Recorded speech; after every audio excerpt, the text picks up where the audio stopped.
जय श्री हरि विष्णु। राधे राधे दोस्तों, आपका मेरे चैनल में स्वागत है। आज हम आपके लिए फिर से एक पौराणिक कथा लेकर आए हैं। एकदंत संकष्टी चतुर्थी व्रत कथा। पंचांग के अनुसार ज्येष्ठ माह के कृष्ण पक्ष की चतुर्थी तिथि की शुरुआत 26 मई को दोपहर 4:36 से होगी और वहीं इसका समापन 27 मई को दोपहर 3:23 पर होगा। ऐसे में एकदंत संकष्टी चतुर्थी का व्रत 26 मई को किया जाएगा, क्योंकि इस दिन उगते चंद्रमा को अर्घ्य दिया जाता है।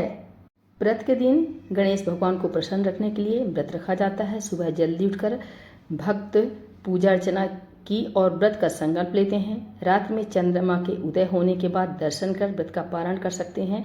पौराणिक मान्यताओं के अनुसार इस व्रत को करने वाले भक्त पर भगवान गणेश का आशीर्वाद बना रहता है और भगवान की कृपा से उनके बिगड़े हुए काम बनते हैं और मार्ग में आने वाली सभी बाधाओं से मुक्ति मिलती है। एकदंत संकष्टी चतुर्थी की व्रत कथा। पौराणिक कथा के अनुसार विष्णु भगवान का विवाह लक्ष्मी जी के साथ निश्चित हो गया। विवाह की तैयारी होने लगी। सभी देवताओं को निमंत्रण भेजे गए, परंतु गणेश जी को निमंत्रण नहीं दिया। कारण जो भी हो, अब भगवान विष्णु की बारात जाने का समय आ गया। सभी देवता अपनी पत्नियों के साथ विवाह समारोह में आए। उन सबने देखा कि गणेश जी कहीं दिखाई नहीं दे रहे हैं। तब वे आपस में चर्चा करने लगे कि क्या गणेश जी को न्योता नहीं गया है या स्वयं गणेश जी ही नहीं आए हैं।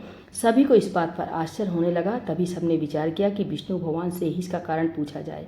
विष्णु भगवान से पूछने पर उन्होंने कहा कि हमने गणेश जी के पिता भोलेनाथ महादेव को न्योता भेजा है। यदि गणेश जी अपने पिता के साथ आना चाहते तो आ जाते, अलग से न्योता देने की कोई आवश्यकता भी नहीं थी।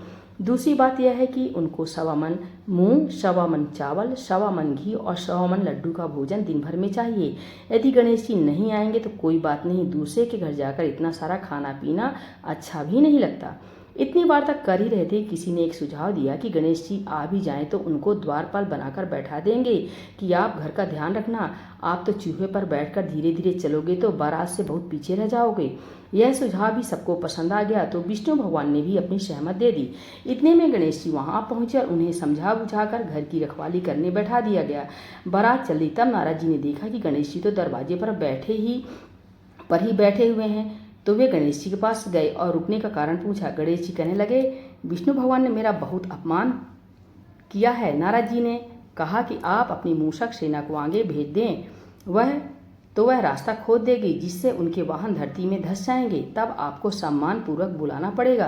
अब तो गणेश जी ने अपनी मूषक सेना जल्दी से आगे भेज दी और सेना ने जमीन पोली कर दी। जब बारात वहां से निकली तो रथों के पहिए धरती में धंस गए। लाख कोशिश करें परंतु पहिए नहीं निकले। सभी ने अपने अपने उपाय किए, परंतु पहिए तो नहीं निकले, बल्कि जगह जगह से टूट गए। किसी की समझ में नहीं आ रहा था कि अब क्या किया जाए। अब तो नारद जी ने कहा कि अब लोगों ने गणेश जी का अपमान करके अच्छा नहीं किया है। यदि उन्हें मना कर लाया जाए तो आपका कार्य सिद्ध हो सकता है और यह संकट टल सकती है। शंकर भगवान ने अपने दूत नंदी को भेजा और वे गणेश जी को लेकर आए। गणेश जी का आदर सम्मान के साथ पूजन किया। तब कहीं रथ के पहिए निकले। अब रथ के पहिए निकल तो गए, परंतु वे टूट फूट गए तो उन्हें सुधारे कौन।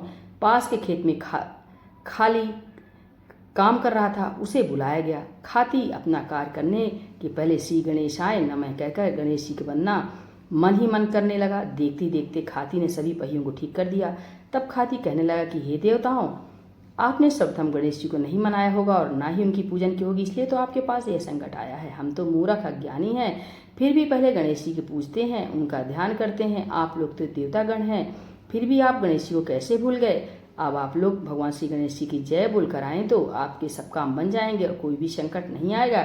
ऐसा कहते हुए बारात वहां से चल दी और विष्णु भगवान का लक्ष्मी जी के साथ विवाह संपन्न करा के सभी सकुशल घर लौट आए। बोलिए गणेश भगवान की जय। श्री लक्ष्मी नारायण भगवान की जय।